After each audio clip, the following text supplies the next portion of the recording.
വീണ്ടും സ്നേഹവന്ദനം.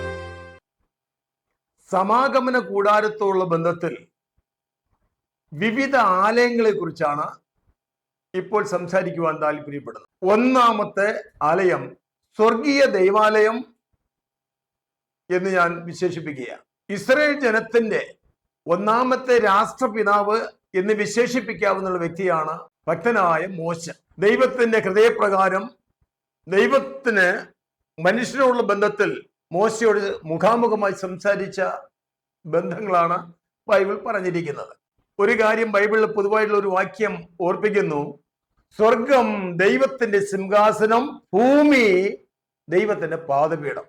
ദൈവത്തിന്റെ പാദപീഠം ഭൂമിയാകുന്നുവെങ്കിൽ ഭൂമിയിലെ കാര്യങ്ങൾ പറഞ്ഞാൽ നമുക്ക് മനസ്സിലാക്കുവാൻ കഴിയും. എന്നാൽ അദൃശ്യ മണ്ഡലത്തിൽ നമുക്ക് ഗ്രഹിക്കാൻ കഴിയാത്ത വൻ കാര്യങ്ങളാണ് സ്വർഗം എന്ന ആ വിഷയത്തിനകത്ത് കിടക്കുന്നത്. എങ്കിലും മോശയ്ക്ക് സീനായി പർവ്വതത്തിന്റെ മുകളിൽ വെച്ച് അരുളപ്പാടുകൾ കൊടുക്കുമ്പോൾ എന്റെ ജനം മരുഭൂമിയിൽ പരദേശികളായി യാത്ര തുടരേണ്ടതായിട്ടുണ്ട്. ആദ്യം മോശയ്ക്ക് കൃത്യമായ കാലക്കണക്ക് കൊടുക്കുന്നില്ല, പിന്നെ അനുഭവത്തിൽ മനസ്സിലാക്കുകയാണ്.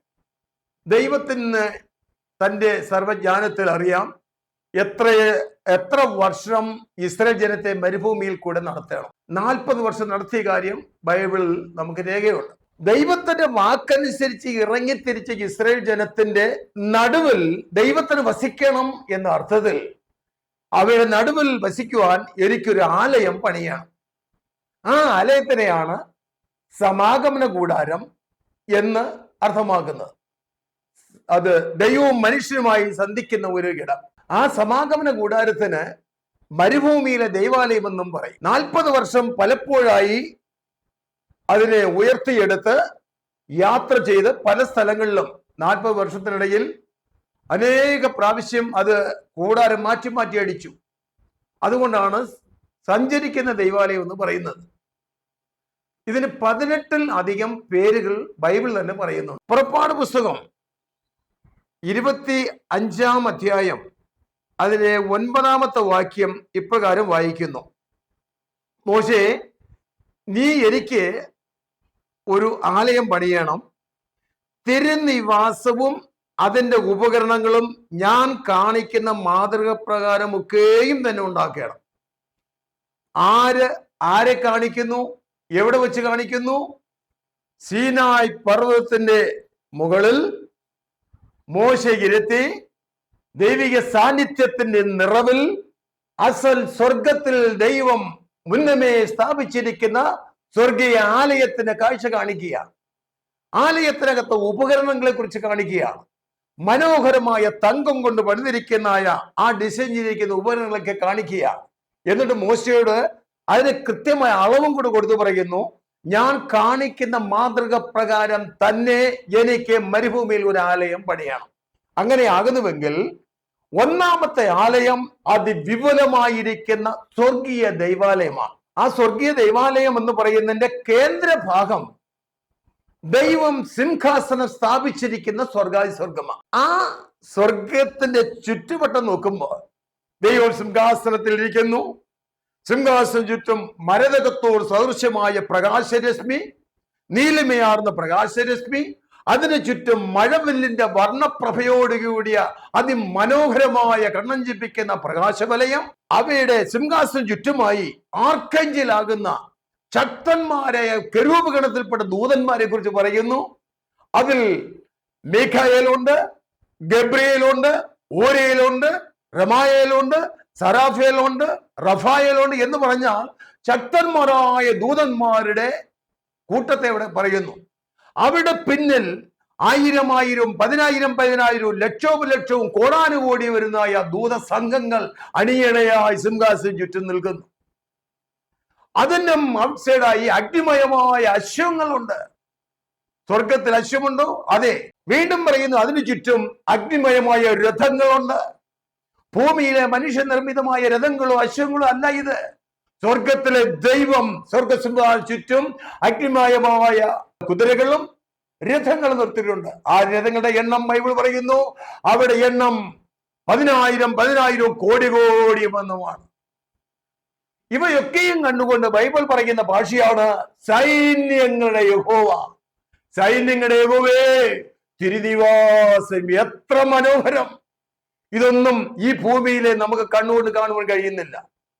യെഹെസ്കേൽ പ്രവാചകന് സ്വർഗം തുറന്ന് ഇത് വെളിപ്പെടുത്തി. ദാനിയേലിന് കുറെ കാര്യങ്ങൾ വെളിപ്പെടുത്തി. മോശയ്ക്ക് കുറെ കാര്യങ്ങൾ വെളിപ്പെടുത്തി. പിന്നെ ബൈബിളിന്റെ സമാപ്ത ഗ്രന്ഥമാകുന്ന വെളിപ്പാട് പുസ്തകത്തിൽ യോഹന്നാൻ പത്മോസിലായിരിക്കുമ്പോൾ സ്വർഗം തുറന്നു, ദിവ്യ ദർശനങ്ങൾ പലതും കാണിച്ചു. അങ്ങനെയാണ് സ്വർഗീയ മർമ്മങ്ങളെ മനസ്സിലാക്കുവാൻ കഴിയുന്നത്. ആ സ്വർഗത്തിലെ ദൈവം സ്വർഗത്തിൽ സ്ഥാപിച്ചിരിക്കുന്ന മനോഹരമായ ഒരു ആലയത്തെക്കുറിച്ചും അതിന്റെ മഹത്വത്തെക്കുറിച്ചും ഉപകരണങ്ങളെക്കുറിച്ചും പഴയ നിയമ ഗ്രന്ഥങ്ങൾ പറഞ്ഞിട്ടുണ്ട്. പുതിയ നിയമ ഗ്രന്ഥങ്ങൾ വെളിപ്പാട് പുസ്തകത്തിൽ യോഹന്നാന് പലപ്പോഴും വെളിപ്പെടുത്തി. സ്വർഗീയ ആലയത്തെക്കുറിച്ചും അവിടുത്തെ സ്വർഗീയ യാഗപീഠത്തെക്കുറിച്ചും സ്വർഗീയ ദീപപീഠത്തെക്കുറിച്ചും അങ്ങനെ പല ഉപകരണങ്ങളെ കുറിച്ച് കാണിക്കുന്നു. അപ്പോൾ ഒരു കാര്യം മനസ്സിലാക്കുക, ഒന്നാമത്തെ ദൈവാലയം സ്വർഗീയ ദൈവാലയമാണ്. ദേവാലയം എന്ന് പറയുന്നത് കുറച്ചുകൂടെ സുഖം തോന്നും, കേൾക്കാനും നല്ലതാണ്. ദേവാലയം ദേവാലയം എന്നല്ല, ദൈവാലയം എന്ന് പറയുന്നതാണ് ശരി, അതായിരിക്കും നല്ലത്. രണ്ടാമത്തെ ആലയം സമാഗമന കൂടാരമാണ്. അതിനെ മരുഭൂമിയിലെ ദൈവാലയം എന്ന് വിശേഷിപ്പിക്കാം, സഞ്ചരിക്കുന്ന ദൈവാലയം എന്ന് വിശേഷിപ്പിക്കാം. കൂടാതെ 18ഓളം പേരുകൾ ഇവയെക്കുറിച്ച് ബൈബിൾ തന്നെ പറയുന്നുണ്ട്. ഷോർട്ടായിട്ടുള്ള പഠനത്തിന്റെ ഇടയിൽ അത്രയും വിവരിക്കുവാൻ സാധ്യമല്ല. ഏതെങ്കിലും ഒരു ആലയത്തെക്കുറിച്ച് ഒരു എപ്പിസോഡിൽ പറയാൻ സമയം വേണ്ടിവരും. ഇവിടെ ഞാൻ 10 ആലയത്തെക്കുറിച്ച് ഒരു എപ്പിസോഡിലാണ് പറയാൻ ഉദ്ദേശിക്കുന്നത്. അങ്ങനെയാണെങ്കിൽ രണ്ടാമത്തെ ആലയം സമാഗമന കൂടാരം. അതിന് മോഡൽ എവിടെ വെച്ച് കിട്ടി? സീനായി പർവ്വതയുടെ മുകളിൽ യഹോവയായ ദൈവം മോശയ്ക്ക് സ്വർഗീയ ആലയത്തെക്കുറിച്ചും ഉപകരണങ്ങളെക്കുറിച്ചും കാണിച്ചു. അതിന് പ്രകാരം മരുഭൂമിയിൽ പണിയാൻ പറഞ്ഞു. അങ്ങനെ സ്വർണ്ണ നിർമ്മിതമായ അനേക ഉപകരണങ്ങൾ, കതിരമരം കൊണ്ട് ഡിസൈൻ ചെയ്തതായ പൊള്ളയായും അല്ലാതെയും പണിയപ്പെട്ടതായ ഉപകരണങ്ങളുടെ ചുറ്റും അകവും പുറവും സ്വർണ്ണ തകടുകൾ കൊണ്ട് പൊതിഞ്ഞ്, അങ്ങനെ ചില ഉപകരണങ്ങൾ താമ്രത്തകടുകൾ കൊണ്ട് പൊതിഞ്ഞ് വിവിധ നിലകളിൽ ആ സമാഗമന കൂടാരം മരുഭൂമിയിൽ പണിയപ്പെട്ടു. ഇത് സഞ്ചരിക്കുന്ന ദൈവാലയമായി 40 വർഷം മരുഭൂമിയിൽ സ്ഥാപിതമായ, സഞ്ചരിച്ച് അവിടെ മാറ്റിയടിച്ച ദൈവത്തിന്റെ ആലയമാണ്. ഇത് രണ്ടാമത്തെ ആലയം. മൂന്നാമത്തെ ആലയം എന്ന് പറയുന്നത് ശലോമോന്റെ ദൈവാലയമാണ്. ഇസ്രായേൽ ജനം 40 വർഷം കഴിഞ്ഞ് വാഗ്ദത്ത കനാനിലേക്ക് എത്തുന്നു. പിന്നെ അവിടെ ജീവിതം ആരംഭിക്കുന്നു, കൃഷി ആരംഭിക്കുന്നു, പല ജാതികളുമായിട്ടുള്ള ബന്ധങ്ങൾ അവിടെ ഉണ്ടാകുന്നു, യുദ്ധങ്ങളും കലാപങ്ങളും ഉണ്ടാകുന്നു. അവയെ തുടർന്ന് ഇസ്രായേൽ ജനം എന്ന് പറയുന്ന എബ്രായരെ ഭരിക്കുവാൻ ഒരു ശൗൽ എന്ന രാജാവിനെ തിരഞ്ഞെടുക്കുന്നു. ആ രാജാവ് 40 വർഷം ഇസ്രായേലിന് വേണ്ടി ഭരണം നടത്തുന്നു. അതിനുശേഷം ശൗലിന്റെ മരുമകനായ ദാവീദ് 40 വർഷം ഭരണം നടത്തുന്നു. വീണ്ടും ദാവീദിന് ശേഷം 40 വർഷം ശലോമോൻ ഇസ്രായേലിൽ ഭരിക്കുന്നു. ആ 40 വർഷത്തെ ഭരണം ആരംഭിക്കുമ്പോൾ ഇസ്രായേൽ ജനം മരുഭൂമിയിൽ നിന്ന് യാത്ര തിരിച്ച് 480 സംവത്സരം കഴിഞ്ഞതിന് ശേഷം ശലോമോന്റെ വാഴ്ചയുടെ 4-ാം ആണ്ടിൽ ഇസ്രായേലിലെ അതിപ്രധാനപ്പെട്ട ടെമ്പിൾ മൗണ്ട് എന്ന് പറയുന്ന, സിയോൻ പർവ്വതം എന്ന് പറയുന്ന ആ ഭാഗത്താണ് ദൈവാലയം പണിയുന്നത്. കിദ്രോൻ താഴ്വര എന്ന് പറയും, കെദ്രോൻ താഴ്വര എന്നും കിദ്രോൻ താഴ്വര എന്നും ഒക്കെ പറയും. ആ താഴ്വരയുടെ ഒരു എൻഡിൽ മതിൽക്കെട്ടോടുകൂടി അവിടെ പോയാൽ കാണാൻ കഴിയുന്ന ഒരു ഭാഗമാണ് മോറിയ മല. ആ മോറിയ മല ഏകദേശം 14-15 ഏക്കർ വിസ്തീർണത്തിൽ വെട്ടി നിരത്തി ശലോമോൻ തന്റെ പ്രതാപത്തിന്റെയും ജ്ഞാനത്തിന്റെയും ദൈവകൃപയുടെയും നിറവിൽ മനോഹരമായ ഒരു ദൈവാലയം പണിതു. ആ ദൈവാലയം പ്രതിദിനം 2 ലക്ഷം ജോലിക്കാർ 7 വർഷം കൊണ്ട് പണിത ആലയമാണ്. അത് 1 രാജാക്കന്മാരുടെ പുസ്തകം 5-10 വാക്യം മുതൽ അതിന്റെ വിശദീകരണം കാണുവാൻ കഴിയും. ശലോമോൻ ഇത് പണിത ശേഷം 350 വർഷം ഈ ആലയം ഇസ്രായേലിൽ നിലനിന്നു. ഇസ്ഹാക്കിന്റെ പണ്ട് അബ്രഹാം യാഗം അർപ്പിച്ചില്ലേ മല, ആ മലയിൽ പണിതിരിക്കുന്ന ദൈവാലയമാണ്. ആ 350 വർഷം കഴിയുമ്പോൾ BC 586 ആണ്ട് ആകുമ്പോൾ ബാബേൽ സാമ്രാജ്യത്തിലെ അഗ്രഗണ്യനായ നെബൂഖദ്നേസർ രാജാവ് തന്റെ സർവ്വ സൈന്യവുമാണ് വന്ന് യെരൂശലേമിനെ നിരോധിക്കുന്നു.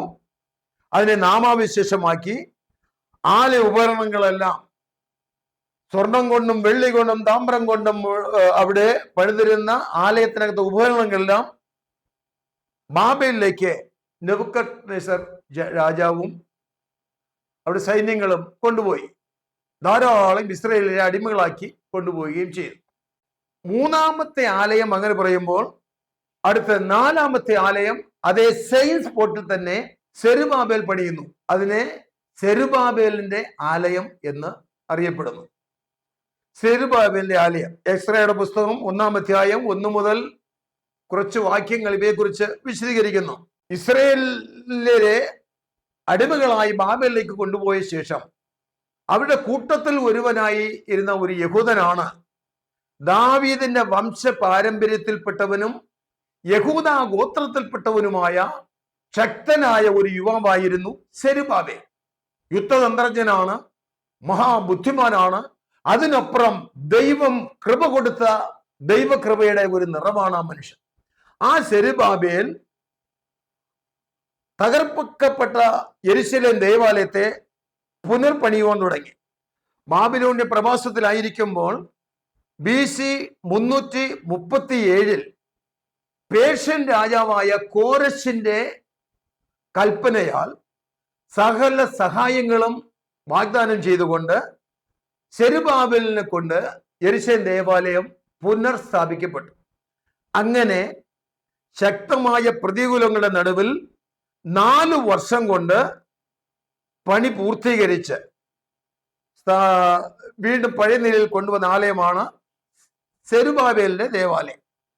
അവിടെ ബാബേലിലെ അടിമകളായിരുന്ന ഇസ്രായേലിൽ അഥവാ എബ്രായരിൽ ഏകദേശം 50,000 ആളുകൾ യെരൂശലേമിലേക്ക് വരികയും മഹാപട്ടിണിയിലും കഷ്ടതയിലും ദാരിദ്ര്യത്തിലും രോഗത്തിലും കൂടെ 4 വർഷം കൊണ്ട് അവർ പണിത് ഇസ്രായേലിന്റെ മനോഹരമായ ആലയം അവിടെ പണിതു. 5ാമത് ഹെരോദാവിന്റെ ആലയമാണ്. ഹെരോദാവിനെ കുറിച്ച് പറയുമ്പോൾ മഹാകോപിഷ്ഠനും ദുർമാർഗിയും കുലപാതകനും ഒരു ആത്മാർത്ഥ ഇല്ലാത്തവനുമായ മനുഷ്യനായിട്ടാണ് തൻ്റെ ഭാര്യയെയും മക്കളെയും ബന്ധുജനങ്ങളെയും പകല സുഹൃത്തുക്കളെയും നിഷ്കരണം വധിച്ച ഒരു ക്രൂരനായ മൃഗതുല്യമായ ഒരു മനുഷ്യനായിട്ടാണ് ഹെരോദ് അവനെ അറിയപ്പെടുന്നത്.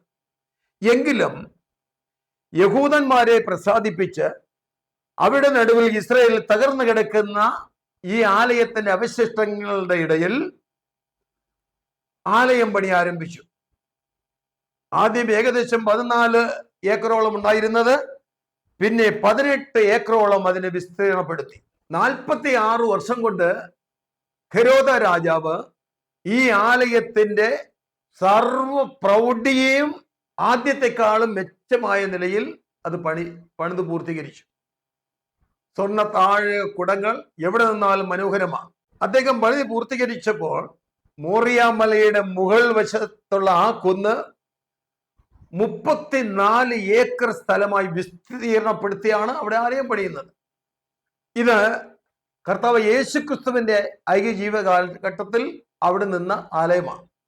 ആ ആലയത്തിന്റെ പ്രൗഢി കണ്ടുകൊണ്ട് ജനം അതിശയിക്കുമായിരുന്നു. കർത്താവ് തിരഞ്ഞെടുത്ത 12 അപ്പോസ്തലന്മാരും ഒലൂമലയുടെ ഭാഗത്തിരിക്കുമ്പോൾ യേശുവിനോട് പറയുകയാണ്, യേശുവേ, ഈ ആലയം നോക്കൂ, എത്ര മനോഹരമായിരിക്കുന്നു. അതുപോലെ അസ്തമന സൂര്യന്റെ കിരണങ്ങൾ പതിച്ച് റിഫ്ലക്ട് ചെയ്യുന്നതായ ആ പ്രകാശവലയം കണ്ടുകൊണ്ട് അവർ അതിശയിച്ച് പറയുകയാണ്, എത്ര മനോഹരമായിരിക്കുന്നു. കർത്താവ് പറയുന്നു, കൊള്ളാം, കല്ലിന്മേൽ കല്ല് ശേഷിക്കാതെ ഇത് നിലംപരിചാകുന്ന ഒരു സമയം വരുന്നു. കർത്താവ് പറഞ്ഞതിന് ശേഷം ഏകദേശം 40 വർഷം കഴിഞ്ഞപ്പോൾ അത് സംഭവിച്ചു. ഇപ്പോൾ പറഞ്ഞ കാര്യം 5ാമത്തെ ആലയം ഹെരോദാവിന്റെ ആലയം. ആലയത്തിന്റെ ക്രമമനുസരിച്ച് 6ാമത്തെ ആലയം യേശുക്രിസ്തുവിന്റെ ശരീരമായ ആലയമാണ്. യേശുക്രിസ്തുവിന്റെ ശരീരമാകുന്ന മന്ദിരം എന്ന് പറഞ്ഞാൽ ആലയം. വചനം ജഡമായി തീർന്ന ദൈവപുത്രനാണ് യേശു. വചനം ജഡമായി തീർന്നവൻ. ഹെരോദാവിന്റെ ആലയത്തെക്കുറിച്ച് അതിന്റെ മനോഹരത്വം ശിഷ്യന്മാർ കാണിക്കുന്നു. യേശു കാണുന്നു, മറുപടി പറയുന്നു. ഈ ആലയം കൽമേൽ കല്ല് ശേഷിക്കുകയില്ല എന്ന് പറയുന്നതിനിടയിൽ ചില സന്ദർഭത്തിൽ പറഞ്ഞു, ഈ ആലയം, യേശുവിന്റെ ശരീരമാകുന്ന ആലയം പൊളിപ്പീൻ 3 ദിവസം കൊണ്ട് അവയെ പണിതെടുക്കുമെന്ന്. അതിന്റെ അർത്ഥം ഇതാണ്: യേശുക്രിസ്തുവിന്റെ ശരീരമാകുന്ന ഈ മന്ദിരത്തെ കാൽവരി ക്രൂശിൽ ക്രൂശിച്ച് കല്ലറയിൽ അടക്കപ്പെട്ട് 3-ാം ദിവസം പുനരുത്ഥാന ശരീരത്തോടുകൂടെ ആ പുതു ശരീരം പണിയപ്പെട്ടു. അപ്പോൾ യേശുക്രിസ്തുവിന്റെ ശരീരമാകുന്ന മന്ദിരത്തെ ഒരു ആലയത്തോടുള്ള ബന്ധത്തിലാണ് ബൈബിൾ കാണുവാൻ കഴിയുന്നത്. അപ്പോൾ 7-ാമത്തെ ആലയം തിരുസഭയാണ്, സഭയാകുന്ന മന്ദിരം. കാൽവരി ക്രൂശിൽ കർത്താവായ യേശു ചൊരിയപ്പെട്ട ചുടുനിണത്താൽ വിലയ്ക്ക് വാങ്ങപ്പെട്ട ജാതിയിൽ നിന്നും ഭാഷയിൽ നിന്നും വംശത്തിൽ നിന്നും ഗോത്രങ്ങളിൽ നിന്നുമായി ലോകത്തിന്റെ എല്ലാ വൻകരകളിൽ നിന്നും വിലയ്ക്ക് വാങ്ങപ്പെട്ട ഓരോ വിശ്വാസികളെ ആലയത്തിന്റെ കല്ലുകളാക്കി തീർത്തു. എന്ന് പറഞ്ഞാൽ പുതിയ നിയമസഭ സെക്യോൻ മാളിക മുറിയിൽ യെരുശലേമിൽ ഉദയം ചെയ്തു. പരിശുദ്ധാത്മാവ് കൊടിയ മുഴക്കത്തോടുകൂടെ സ്വർഗത്തിൽ നിന്നും ആ മാർക്കോസിന്റെ മാളിക മുറിയിലേക്ക് ഇറങ്ങി വരുന്നു. 120 പേരെ അഗ്നി അഭിഷേകം ചെയ്യുന്നു. സകല കൃപാവുകളും ജ്വലിച്ച് പ്രകാശിച്ചു കൊണ്ടുള്ള പുതിയ നിയമ ആരാധന അവിടെ ആരംഭിക്കുന്നു. ആത്മാവിൽ സത്യത്തിലുമുള്ള ആരാധന അവിടെ ആരംഭിക്കുന്നു. ആ ആരാധന ലോകവ്യാപകമായി സ്പ്രെഡാകുന്നു. ആ ആരാധനയുള്ള ബന്ധത്തിൽ ചലിക്കുന്ന പ്രാണികളായി സകല ആത്മാക്കളും ആകൃഷ്ടരാകുന്നു. വഴിയും സത്യം ജീവനുമായി യേശുവിനെ തിരിച്ചറിയുന്നു. അങ്ങനെ യേശുവിന്റെ രക്തത്തിന്റെ ഫലമായി വീണ്ടെടുക്കപ്പെട്ട സകല വിശ്വാസികളെയും എങ്ങനെയാണ് ഒരു ആലയമായി പണിയുന്നത് പറയാം. യേശുക്രിസ്തു സഭയുടെ മൂലക്കല്ലും യേശു തിരഞ്ഞെടുത്ത 12 അപ്പോസ്തലന്മാർ അടിസ്ഥാന കല്ലുകളുമായി പണിയപ്പെട്ട ആലയത്തിന്റെ ഓരോ കല്ലുകളാണ് ഈ 2000 വർഷമായി ലോകത്തിൽ നിന്നും വേർതിരിച്ച് കർത്താവിന് വേണ്ടി ഒരുക്കിയെടുക്കുന്ന വിശുദ്ധന്മാർ. ആ വിശുദ്ധന്മാരുടെ കൂട്ടത്തെയാണ് സഭ അല്ലെങ്കിൽ എക്ലിയഷ്യ എന്ന് പറയുന്നത്. അങ്ങനെ ഇന്ന് ഈ വർത്തമാന കാലഘട്ടത്തിൽ ദൃശ്യമല്ലാത്ത ഒരു ആത്മീയ സഭയാണ് പുതിയ നിയമസഭ. അതൊരു ആലയമാണ്. പിന്നെ അക്ഷരികമായ ആലയത്തെ കുറിച്ച് പറഞ്ഞാൽ AD 52 സ്ഥാപിതമായ തോമസ് അപ്പോസ്തലനാൽ കേരളത്തിന്റെ പല ഭാഗത്ത് സ്ഥാപിതമായ 7 പള്ളികളുണ്ട്. 7 അരപ്പള്ളിയല്ല, 8 പള്ളിയാണ്. അരജന്മാരുടെ പേരിൽ 8ാമത്തെ പള്ളി അറിയപ്പെടുന്നു. അതാണ് അരപ്പള്ളി, 7 പള്ളി. ആ പള്ളിയല്ല ഈ പറയുന്നത്. നമ്മുടെ ചുറ്റുപാടുകളിലുമായി ലോകരാജ്യങ്ങളിലായി 1000 ലക്ഷോപലക്ഷം ദൈവാലയങ്ങൾ, ആരാധനാലയങ്ങൾ, പുതിയ നിയമ ആരാധനാലയങ്ങളുണ്ട്. ആ ആലയത്തെ കുറിച്ചും അല്ല പറയുന്നത്. ഈ എല്ലാ കൂടിവരവുകൾക്കും പണിയപ്പെട്ടിരിക്കുന്ന ആരാധനാലയങ്ങളുള്ള സകല വിശ്വാസികളെയും കുറിച്ച് പറയുന്നു. നിങ്ങൾ ദൈവത്തിന്റെ മന്ദിരം, ഈ മന്ദിരത്തിൽ ദൈവത്തിന്റെ ആത്മാവ് വസിക്കുന്നു.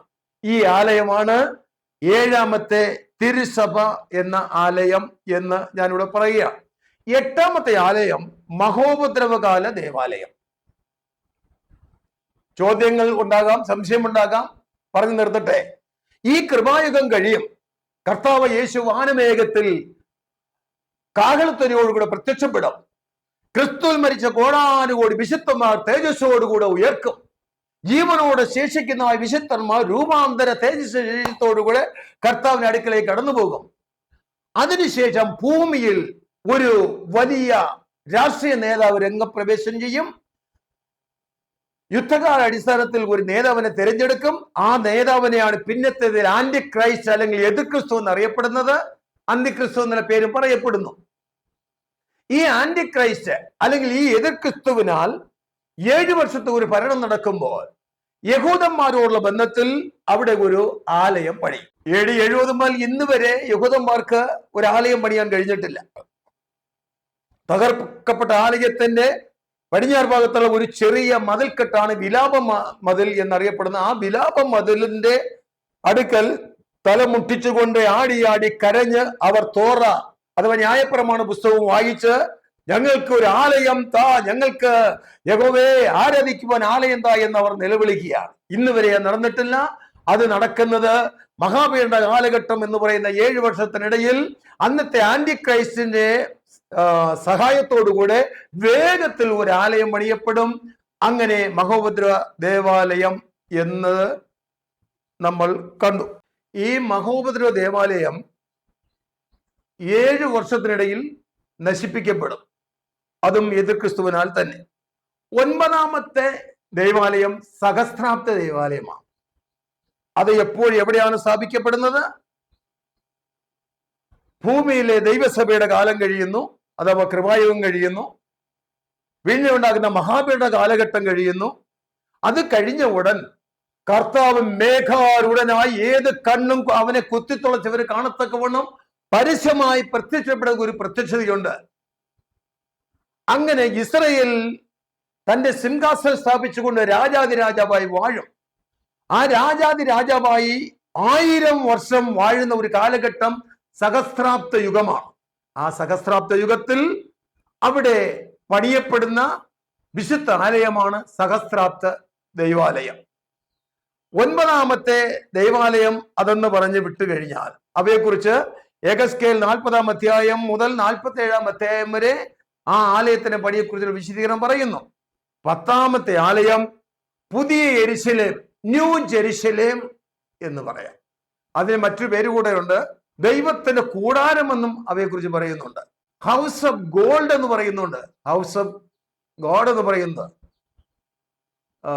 ദ ടാബർനാക്കിൾ ഓഫ് ഗോഡ് എന്ന് പറയുന്നുണ്ട്. അപ്പോൾ അങ്ങനെയൊക്കെ ആണെങ്കിലും ഒറ്റ വാക്കിൽ പറയാം, പുതിയ യെരുശലേം എന്ന ദേവാലയം. അപ്പോൾ ഈ ഭൂമിയിൽ നിർമ്മിതമായ കെട്ടിടങ്ങൾ ഒന്നും തന്നെ 1 കിലോമീറ്ററോളം ഉയരമോ അത്രയും നീളവും വീതിയുമൊന്നുമില്ല. എന്നാൽ ഇവിടെ പറയപ്പെടുന്നതായ പുതിയ യെരുശലേം എന്ന ദൈവത്തിന്റെ ഭവനത്തെ കുറിച്ച്, ദൈവം വിശുദ്ധന്മാർ കൊടുക്കുന്ന ആ ബിൽഡിങ്ങിനെ കുറിച്ച്, ദൈവത്തിന്റെ ഭവനത്തെ കുറിച്ച് പറയുമ്പോൾ 1500 മൈലാണ് അത്രയും നീളവും വീതിയും ഉയരവുമുള്ളത്. സ്തോത്രം. അപ്പോൾ ആ പുതിയ യെരുശലേം എന്ന ആലയത്തെ കുറിച്ച് പറയുമ്പോൾ വെളിപ്പാട് പുസ്തകം 21-ാം അധ്യായം 22-ാം വാക്യത്തിൽ മന്ദിരം അതിൽ കണ്ടില്ല, അതായത് ആലയം എന്ന അർത്ഥമാണ് അവിടെ പറഞ്ഞിരിക്കുന്നത്. താഴോട്ട് വരുമ്പോൾ സർവശക്തിയുള്ള ദൈവമായ കർത്താവും കുഞ്ഞാടും അതിന്റെ മന്ദിരമാകുന്നു. അപ്പോൾ മന്ദിരം ഇവിടെ വന്നു കഴിഞ്ഞു. നഗരത്തിൽ പ്രകാശിപ്പാൻ സൂര്യനും ചന്ദ്രനും ആവശ്യമില്ല, ദൈവ തേജസ് കൊണ്ട് അതിനെ പ്രകാശിപ്പിക്കുന്നു. ദൈവിക തേജസ് കൊണ്ട് പ്രകാശപൂർണമാകുന്ന ഒരു മന്ദിരം, ഒരു ദൈവാലയം. അപ്പോൾ ആലങ്കാരിക ഭാഷയിലാണ് അത് പറയുന്നതെങ്കിലും 22-ാം അധ്യായത്തിന്റെ 3-ാം വാക്യം ഈ സമയം ഓർക്കുക, യാതൊരു ശാപവും ഇനി ഉണ്ടാകില്ല, ദൈവത്തിന്റെയും കുഞ്ഞാടിന്റെയും സിംഹാസനം അതിലിരിക്കും. ഭൂമിയിൽ ഇന്ന് വരെ സ്ഥാപിതമായ ഒരു ആലയത്തിലും സിംഹാസനമില്ല. സിംഹാസനമില്ലാതെ മനുഷ്യൻ സങ്കല്പ ദൈവത്തെ ആരാധിക്കുന്നവരാണ്. എന്നാൽ ഇവിടെ ഇതാ ദൈവത്തിന്റെ കുഞ്ഞാടിന്റെ സിംഹാസനം അതിൽ ഇരിക്കും. വീണ്ടും വായിക്കുന്നു, അവന്റെ ദാസന്മാർ അവനെ ആരാധിക്കും. അവന്റെ ദാസന്മാർ, ദൈവത്താൽ വീണ്ടെടുക്കപ്പെട്ട ദൈവത്തിന്റെ ദാസന്മാർ, മക്കൾ തന്നെ അവനെ ആരാധിക്കും. ആരാധിക്കുമെങ്കിൽ അവിടെ ആരാധനാലയം വേണം, അഥവാ മന്ദിരം വേണം. പുതിയ യെരുശലേം എന്ന ആ ബൃഹത്തായ ബിൽഡിങ്ങിനെ, ആ സ്വർഗീയ സൗധത്തെ ഒരു മന്ദിരത്തോടുള്ള ബന്ധത്തിൽ, ഒരു ആലയത്തോടുള്ള ബന്ധത്തിൽ പര്യായ പദമായി പറഞ്ഞിട്ട് അവിടെ പറയുന്നു, അവന്റെ വിശുദ്ധന്മാർ, അവന്റെ ദാസന്മാർ അവനെ ആരാധിക്കും. അങ്ങനെയാണെങ്കിൽ ഇത് ഭാവിയിൽ വെളിപ്പെടേണ്ട 10ാമത്തെ ആലയമാണ്. ഒന്നുകൂടെ പറയട്ടെ, ബൈബിളിൽ സ്വർഗത്തിൽ നിന്ന് ആരംഭിച്ച ഒരു ആലയത്തെ കുറിച്ച് പറഞ്ഞ് ഭൂമിയിൽ ഭാവിയിൽ വെളിപ്പെടുവാനുള്ളതായ പുതിയ യെരുശലേമിൽ ഒരു ആലയത്തെ കുറിച്ച് പറയുമ്പോൾ 10 ആലയം. എന്നാൽ ഭൂമിയിൽ 10 അല്ല, 100 അല്ല, 1000 അല്ല, കോടാനുകോടി ആരാധനാലയങ്ങൾ ഇന്ന് നിലവിലുണ്ട്. അതൊന്നുമല്ല ഈ പറയുന്നത്. ബൈബിൾ ഇസ്രായേലിനുള്ള ബന്ധത്തിൽ ഇവിടെ പറഞ്ഞിരിക്കുന്ന 10 ആലയത്തെ കുറിച്ചാണ്. നിങ്ങൾക്കത് ഗ്രഹിച്ചു കാണും എന്ന് ഞാൻ കരുതട്ടെ. God bless you.